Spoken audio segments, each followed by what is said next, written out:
Hello বন্ধুরা, অঞ্জনা ওয়াল চ্যানেলে সবাইকে অনেক স্বাগত।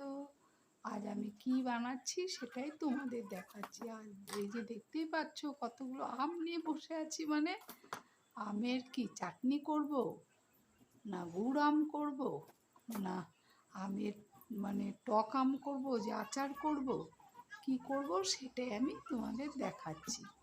আমার যেটা খুব ভালো লাগে, খুব ভালো লাগে, খুব ভালো লাগে, সেটাই আমি আজ করছি। সেটাই তোমাদের সাথে আজকে একটু শেয়ার করে দিচ্ছি।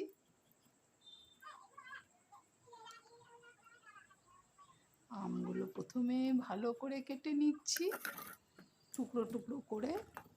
আর আমি কিন্তু এই যে দেখো সব আমগুলো সুন্দর করে টুকরো টুকরো করে কেটে নিলাম, কেটে নিচ্ছি।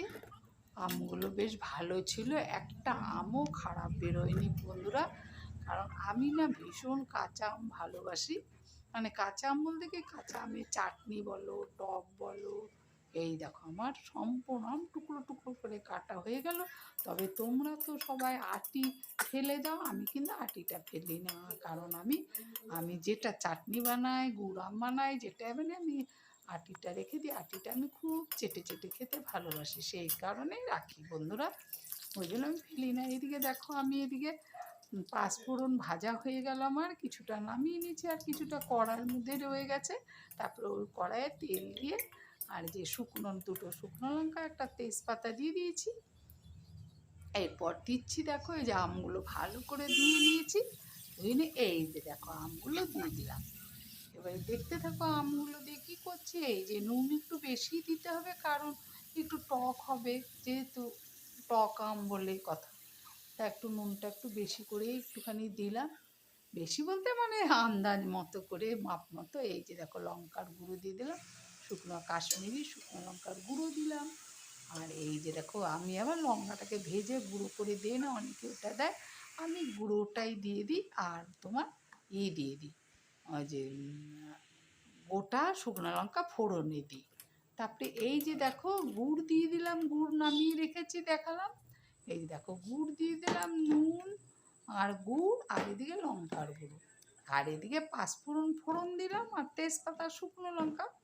এই দিয়ে হয়ে যাচ্ছে কি দেখো, এই যে দেখো আরও দিয়ে দিচ্ছি। কারণ আমার বরের বলে একটু টক টক লাগে, আমি আর ছেলে আবার একটু টক টক হলে বেশি পছন্দ করি।